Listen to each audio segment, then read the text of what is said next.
The mountain had been quiet for 300 years, and then the sky tore open above it. Daniel Hale was fixing a broken water pump when the light flashed across the valley. It was not like a meteor. Meteors burned white and vanished fast. This one burned green, then orange, then a strange violet color that made the hair on his arms stand up. It hit the far ridge with a sound like a thunderclap folded in half, and the ground under his boots shivered. Threshold Station sat on the edge of nowhere, the last human outpost before the maps simply stopped drawing lines. Nobody out here got excited over space debris. But this was different, and Daniel felt it in his chest before his mind caught up. He grabbed his jacket, a flashlight, and nothing else, because the official response teams would take 2 hours to organize, and Daniel had never been a patient man. The climb took 40 minutes.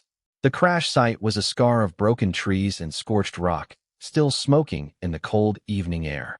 At the center of it, half buried in dirt, was something that made Daniel stop walking entirely. It was small, barely the size of a large dog, with wings folded tight against a body covered in deep blue scales that shimmered faintly even in the dark. Smoke curled off its skin. Its sides rose and fell in short, painful breaths. A baby dragon. Not a machine, not a probe, not anything from a human textbook. A living creature, alone, hurt, and terrified. Daniel's first instinct was to run. His second instinct, the one that actually moved his feet, was to crouch down slowly and speak in a low voice, the way you would talk to a frightened animal. Hey, easy now. I'm not going to hurt you. The creature's eyes snapped open. They were gold, bright even in the dim light, and full of pain. A low growl rattled out of her throat, and then, without warning, a pulse of raw energy rippled outward from her body, cracking the rocks nearby and throwing Daniel backward off his feet. He hit the ground hard, ears ringing, vision swimming. When he sat up, the creature was shaking, curled into a tight ball, whimpering. She had not meant to attack him. She was simply too hurt and too scared to hold her power inside anymore. Daniel understood then that this was not a monster. This was a child, alone in the dark, hurting and lashing out because nothing else in her world felt safe. He moved closer again, slower this time, hands open and empty. Okay, I'm still here. See, I'm not running. Every step forward risked his life. If she panicked again, that pulse of energy could kill him instantly. But something in her eyes kept him moving anyway, some old human instinct that could not walk away from a scared and injured child, no matter what shape that child took. He reached her side and sat down beside her, not touching, just present. Her scales radiated heat like a furnace, but he did not pull back. You fell a long way, huh? He said quietly. Bet that hurt. The dragon's golden eyes tracked him, wary, searching his face for some sign of danger. Finding none, her tense body slowly began to loosen, just slightly. Daniel had a canteen of water in his jacket. He poured some into his cupped palm and held it out, unsure if it would even help a creature like this, but needing to do something. To his surprise, she leaned forward and drank from his hand, her breathing calming with every swallow. There you go, Daniel murmured. See? Nobody here wants to hurt you. Minutes passed. The wind picked up, cold and sharp, but neither of them moved. Slowly, cautiously, the small dragon shifted closer, until her head rested against his knee. The heat coming off her body was almost unbearable, but Daniel did not pull away. He understood, somehow, that pulling away now would break something fragile that had just begun to grow between them.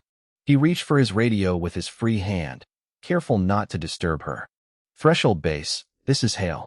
I'm at the crash site. He paused, glancing down at the sleeping creature curled against his leg, her small chest rising and falling steadily now instead of in panicked gasps.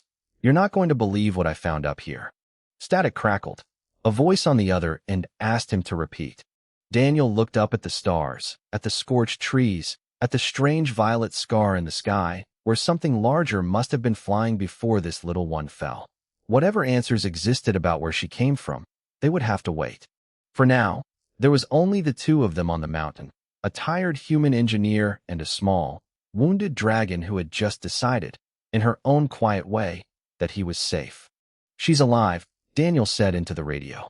And I think she needs help. A lot of it. Far below, lights were already moving up the mountain path. Whatever came next, Daniel knew one thing for certain. He was not leaving her behind. By morning, the entire outpost knew about the creature in the containment bay, and fear moved through Threshold Station faster than the sunrise. Daniel had carried her down the mountain himself, wrapped in his own jacket, refusing every offer to take her from his arms. Now she lay curled on a cot in the medical wing, tubes and sensors attached to her scales, while a small crowd of station engineers watched from behind reinforced glass like she might explode at any second. In a way, they were right to worry. Dr. Naomi Ilv stood over the scanner readouts, her face pale under the lab lights. Her biological energy output, she said slowly, is close to what our reactor core produces. And she's a baby. Commander Reyes crossed his arms, jaw tight. So what happens when she grows up? I don't know, Naomi admitted. Nobody's ever studied a living draconi before. We didn't even know they were real until yesterday. The name came from an old crew log, a half-forgotten legend among spacers about a species of powerful, dragon-like beings that lived somewhere past the edges of charted space. Nobody had ever proven it. Now proof was sleeping in a medical bay, twitching in her sleep like any frightened child. Word spread to the settler colony by midday, and Elder Voss arrived before lunch, his boots echoing sharply down the corridor. You brought a weapon into our home, Voss said, not bothering to lower his voice. A living weapon, Commander. I want it removed. Destroyed, if that's what it takes. She's a baby, Daniel said before Reyes could answer. His voice was calm, but there was steel underneath it. She didn't ask to crash here. She's scared and hurt, and she hasn't hurt anyone who didn't threaten her first. She nearly leveled half the ridge, Voss snapped. Because she was terrified and alone, Naomi cut in. Her scans show elevated stress markers even now. Fear triggers energy discharge. The calmer she is, the safer she is. Voss did not look convinced. And who's going to keep her calm forever? You. Daniel didn't hesitate. Yes, if that's what it takes. The room went quiet. Reyes studied Daniel for a long moment, then looked through the glass at the small sleeping shape on the cot. She trusts him, Reyes said finally. That's more than any of us can say. Voss stormed out, muttering about bringing this to the full settler council, but the tension in the room did not leave with him. Soldiers were posted outside the containment bay that evening, weapons ready, following new orders that made Daniel's stomach turn. He slipped past them anyway, using his engineer's access code, and sat down beside her cot. She stirred the moment he entered, lifting her head, golden eyes finding him instantly through the dim light. A soft, rumbling sound came from her throat, something between a purr and a whimper, and she shifted closer, straining against the monitoring wires to press her head against his hand. Hey, Daniel whispered. I'm here. Outside, low voices argued through the door. Someone mentioned containment protocols. Someone else mentioned the word elimination, and Daniel felt the little dragon's body tense beneath his palm, as if she understood the danger in the air even without words. Her skin grew warmer. A faint crackle of energy sparked along her spine. No, no, hey, Daniel said quickly, stroking a hand along her neck, keeping his voice low and steady. Look at me. It's okay. I'm not going anywhere. Slowly, the crackling energy faded. Her golden eyes locked onto his, full of something that looked almost like understanding, and the tension drained out of her small body. When soldiers finally opened the door minutes later, weapons raised, ready for the worst, they found only a quiet room. A tired engineer sitting on the floor, and a small dragon sleeping peacefully with her head resting against his leg, one wing draped protectively over his arm. Reyes stood in the doorway, watching the scene for a long moment before lowering his hand, signaling the soldiers to stand down. She calms down around him, Reyes said quietly to Naomi, who had followed him in. Every time. That's not a coincidence, Naomi replied. I think she's imprinted on him, like he's the first safe thing she's ever known. Reyes exhaled slowly, rubbing a hand over his face. Outside, the settler council was already gathering, voices rising, demanding answers Reyes did not yet have. But inside the small containment room, none of that mattered. There was only a sleeping dragon, a tired human, and a fragile, dangerous kind of trust that neither fear nor politics could easily undo. All right, Reyes said finally, stepping back through the doorway. Custody stays with Hale. For now. It was not peace. But it was time, and for tonight, that would have to be enough. 3 weeks changed everything, though nobody at Threshold Station could agree on exactly when the change happened. Daniel named her Sable, after the dark blue color her scales turned in low light, somewhere between the color of the night sky and deep ocean water. She answered to it almost immediately, lifting her head whenever he said it, golden eyes bright with recognition. Their days fell into a rhythm. Mornings meant feeding time, where Sable had learned to wait patiently instead of scorching her food in excitement. Afternoons meant training, if it could be called that. Daniel sitting cross-legged in the reinforced yard, while Naomi monitored energy readings, teaching Sable to notice the warning signs in her own body before a burst of power slipped loose. "Feel it building?" Daniel would ask, watching her small claws dig into the dirt, sparks crackling faintly along her spine. "Breathe through it, just like we practiced." Naomi's research revealed something important during those weeks. Sable's energy was not simply tied to danger or fear, but to emotion in general, amplified by isolation and dulled by connection. A draconi raised in fear grew into something dangerous. A draconi raised with patience and trust grew into something. "It's not a flaw in her biology," Naomi explained one evening, reviewing data with Reyes and Daniel in the station's cramped meeting room. "It's a feature nobody bothered to understand. Her kind must rely heavily on bonds, on family groups. Alone, that power turns inward and becomes chaos. Connected, it becomes something closer to instinctive control. So she needs him," Reyes said, glancing toward the window where Daniel and Sable were visible outside, the small dragon chasing a tossed ball across the yard with clumsy, delighted energy. "She needs someone," Naomi corrected gently. It happened to be him. Not everyone at the outpost softened so easily. The settler council remained split, some families walking wide loops around the containment yard out of old fear, others sneaking closer for a glimpse of the playful creature who had somehow, against every instinct, become almost endearing. Children were the first to change their minds. A young boy named Toby, son of one of the maintenance crew, snuck past a distracted guard one afternoon and found himself standing 3 feet from Sable before anyone noticed. Instead of panic, there was only a small dragon tilting her head curiously at the newcomer, sniffing his outstretched hand before letting out a happy, rumbling chirp. Daniel found them minutes later, Toby laughing as Sable playfully nudged him with her snout, and something in Daniel's chest eased, just slightly. Maybe fear was not the only story this station had to tell. Elder Voss did not share the sentiment.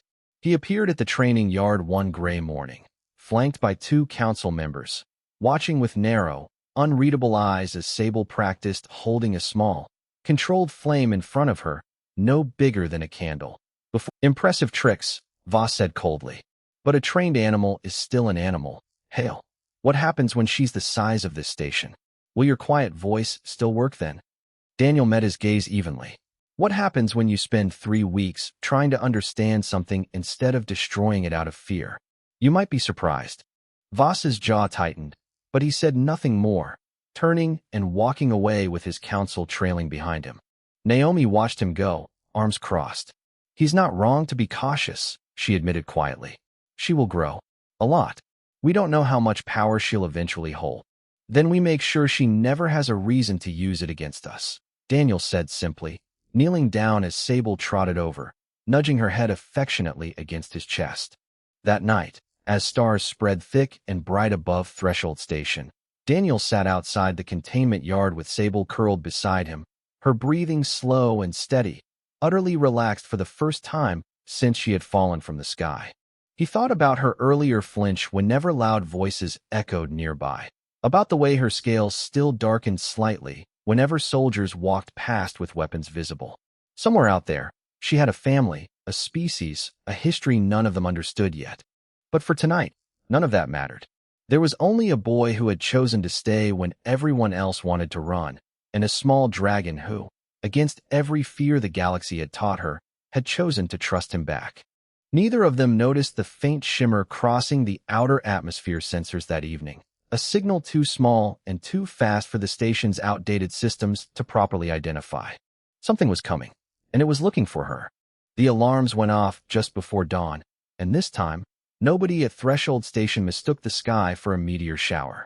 A shape descended through the clouds, sleek and dark, far too large and far too controlled to be anything but a warship. It settled on the plains outside the station's outer fence with a heavy, deliberate calm that felt more threatening than any explosion could have. Daniel was already awake, pulled from sleep by Sable's low, distressed growl minutes before the alarms even sounded. She stood rigid beside his cot, scales flickering with agitation, eyes locked toward the horizon as if she already knew exactly what was coming. "Sable? What is it?" She didn't answer, of course, but the fear rolling off her small body needed no translation. By the time Daniel reached the command center, Reyes was already staring at the view screen, jaw tight. The warship's hull bore markings none of them recognized, sharp angular symbols etched into dark metal, and standing at the base of its lowered ramp was a figure that made the whole room go silent. He was massive, easily 8 feet tall, covered in deep, storm-colored scales that shimmered like polished stone. Wings folded tight against a powerful frame, and eyes the same shade of gold as Sable's studied the station with cold, unreadable calculation. "That's one of them," Naomi breathed. A groaned Draconi. The being's voice, when it came through the station's translator, was deep and resonant, carrying an authority that needed no volume to command attention. "I am General Cade Orlin," the voice said. "You harbor a hatchling that belongs to my kind. Surrender her, and no harm will come to your settlement." Reyes activated the comm. "This is Commander Reyes. The hatchling was injured and alone. We've cared for her. If you're here to take her home, we're willing to discuss." "I am not here to take her home," Orlin interrupted, and something cold slid beneath his tone. "I am here to correct a mistake. That hatchling is flawed, unstable, a danger to herself and everyone near her. My people do not raise what cannot be controlled." The room went cold. Daniel felt his stomach twist. "You mean you're here to kill her?" he said, stepping forward before Reyes could stop him. Orlin's golden eyes shifted, locking onto Daniel through the screen with unsettling precision, as if he had already known exactly who to look for. "You are the human who found her. I can smell her scent on your voice." A pause. "You have kept her alive this long. Foolish, but not without honor. Step aside, and this ends peacefully." "No," Daniel said, before he even fully decided to say it. Reyes shot him a warning look, but Daniel didn't back down. "She's not flawed. She's a child who was hurt and scared, and instead of hunting her down, maybe you should have looked for her instead of leaving her to fall out of the sky alone." Something flickered across Orlin's expression, too fast to name, gone before anyone could be certain it had been there at all. "You understand nothing of our ways," Orlin said finally, voice hardening again. "Her instability endangers our entire fleet. This is not cruelty. It is necessity." "Funny," Daniel said quietly. "Down here, we just call that giving up on her." The silence that followed stretched long and dangerous. Then Orlin's wings flared slightly, a gesture that needed no translator to understand as a threat. "You have 1 hour to reconsider," Orlin said. "After that, we will retrieve her ourselves, with or without your cooperation." The screen went dark. Reyes turned to Daniel immediately. "You just declared war against a species capable of leveling this station in minutes." "I didn't declare anything," Daniel said, though his hands were shaking. "I just told the truth." Naomi stepped closer, glancing nervously toward the yard where Sable waited, pacing anxiously behind the fence, clearly sensing the danger even without hearing the conversation. "Daniel, if they attack, we don't stand a chance. Our weapons barely scratch their hull plating." "Then we don't fight with weapons," Daniel said slowly, an idea forming even as fear tightened his chest. "We fight with what actually worked from the beginning." Reyes frowned. "Which is?" Daniel looked toward the window, toward Sable's frightened golden eyes finding his through the glass, silently pleading for reassurance he wasn't sure he could give. "Her," Daniel said quietly. "Not her power. Her heart. If Orlin's people never bothered to understand that, maybe it's time somebody showed them." Outside, the warship's engines hummed low and steady, a countdown neither side could stop now. An hour. That was all the time they had left before everything Daniel had spent 3 weeks building would be tested in the worst possible way. The hour ended with fire in the sky. Draconi soldiers descended on armored wings, dozens of them, their scales catching the morning light like dark, moving armor. Threshold Station's defense turrets opened fire immediately, but the shots skimmed harmlessly off thick hides built to survive far worse than human weaponry. Fall back to the inner wall, Reyes shouted over the comm, directing the scattered defense teams toward the station's reinforced core. By time, don't engage directly. Daniel wasn't listening anymore. He was already running toward the containment yard, dodging past soldiers and civilians alike, heart hammering as explosions echoed behind him. Sable met him at the fence, eyes wide with panic, small claws scraping desperately against the metal barriers separating them. The moment he reached her, she pressed against him so hard she nearly knocked him over, her whole body trembling. "I'm here," Daniel said, breathless, pulling the gate open. "I'm not leaving you. Not now, not ever." Above them, Orland's massive form dropped from the sky, landing hard enough to crack the ground, wings spread wide, blocking the retreat path. "Step aside," Orland growled, voice no longer calm, but edged with something almost desperate. "This does not need to end in more bloodshed." "Then stop attacking," Daniel shouted back, shielding Sable with his own body, fully aware of how small and useless that gesture actually was against a being of Orland's size. Orland's eyes narrowed, gathering energy along his jaw, a bright, dangerous light building steadily. Then Daniel felt something shift beside him. Sable stepped forward, placing herself between Daniel and her father, small body shaking but standing firm, wings flared as wide as her injured frame allowed. "Sable," Daniel started, panic spiking. She didn't retreat. Instead, her scales began to glow, not the wild, uncontrolled bursts from the night they first met, but something focused, something deliberate, gathering steadily around her small form like a shield rather than a weapon. Orland paused, genuinely startled. That control, impossible. A hatchling cannot. Daniel realized what was happening even as it unfolded. This wasn't panic. This wasn't fear driving her power loose. This was Sable, choosing, with everything she had, to protect the one person who had never once been afraid to stay beside her. A soldier moved to grab Daniel from behind, and Sable's head snapped around instantly, a controlled burst of energy erupting from her jaws, striking precisely at the soldier's weapon without touching Daniel at all.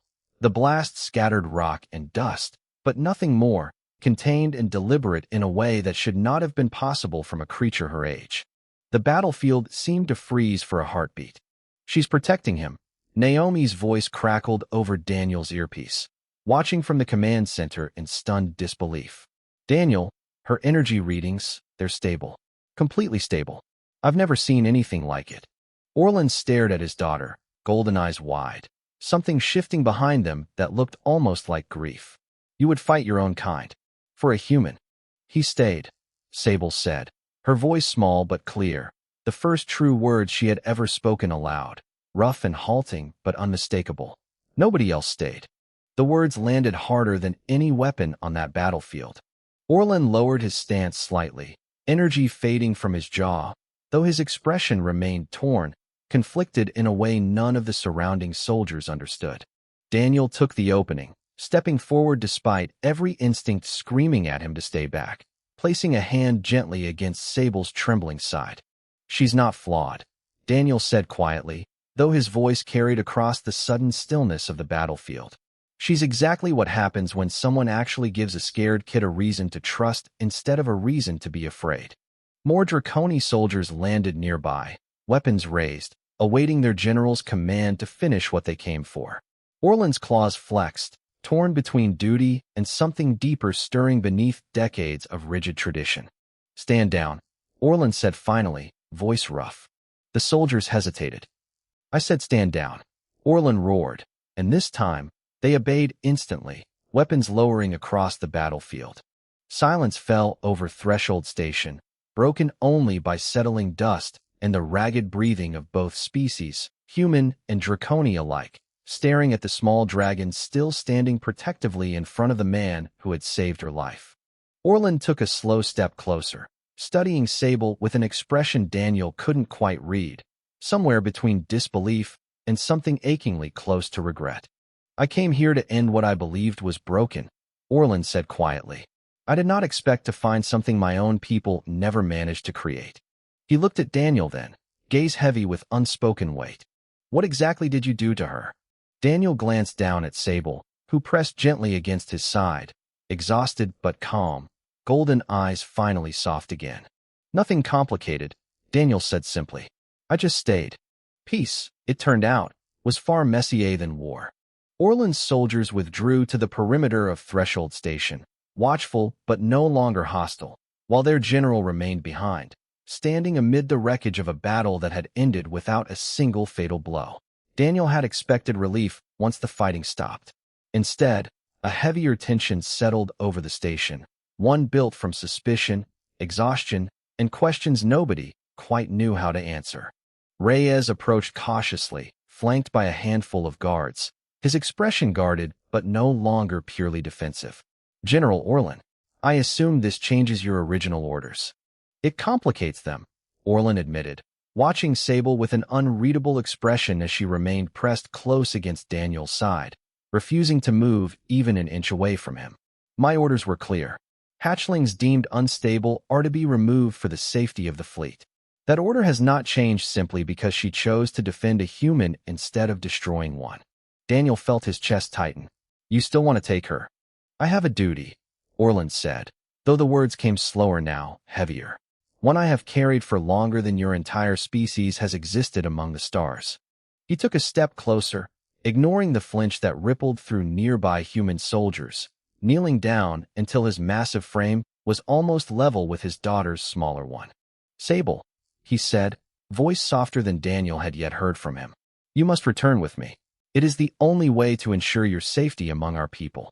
Sable pressed harder against Daniel's leg, her small body trembling, golden eyes filling with something raw and unguarded. And then, for the first time since Daniel had found her broken and alone on that mountainside, she began to cry. It wasn't the wild, destructive energy of panic. It was quiet, aching, deeply vulnerable, tears sliding down scaled cheeks as she buried her face against Daniel's side, small claws gripping his jacket like she was terrified of being pulled away. Please, she said, voice cracking on the single word. Don't make me leave him. He's the only one who ever stayed. The battlefield, still littered with scorch marks and broken stone, went utterly silent.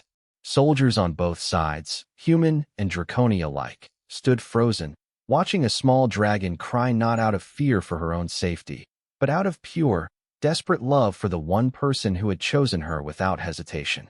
Orlan's expression cracked for the first time since his arrival, something ancient and pained breaking through decades of rigid discipline. He looked at his daughter, truly looked at her, and seemed, for the first time, to actually see her. We called her flawed, Orlan said quietly, more to himself than anyone else. We called her a danger, a mistake to be corrected. He shook his head slowly. And in one battle, alongside a human who owed her nothing, she showed more control, more strength, than warriors trained for 100 years. He straightened, glancing toward Daniel with something that almost resembled respect. You gave her something my people failed to provide. Patience, trust, a reason to believe she was not simply a danger waiting to happen.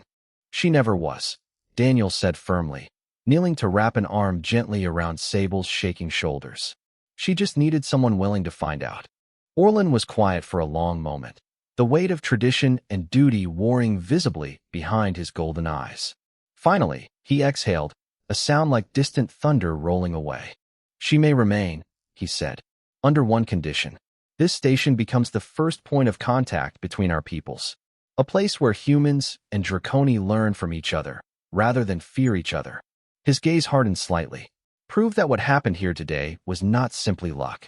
Reyes stepped forward, extending a hand toward the towering general, an old human gesture Orlan studied for a moment before mimicking it carefully with one massive claw. Agreed, Reyes said. Threshold Station becomes neutral ground, starting today. Weeks later, the scorch marks had faded, replaced by new structures rising along the station's edge, a small embassy built jointly by human hands and draconi guidance. Sable had grown taller already, her controls steadier every day, though she still refused to sleep anywhere except within sight of Daniel's quarters. That evening, as twin suns dipped low over the horizon, painting the sky in soft gold and violet, Daniel sat outside watching Sable chase falling leaves across the yard, laughter rumbling deep in her chest. The same creature who had once nearly destroyed a mountainside now simply, purely happy. Naomi joined him quietly, watching the scene with a small, tired smile. You know, none of this happened because you were strong enough to fight her power. No, Daniel agreed, watching Sable circle back toward him, nudging her head affectionately against his shoulder. It happened because I wasn't afraid to stay. They had feared her power. They never once thought to ask what she needed instead, someone who wasn't afraid to stay.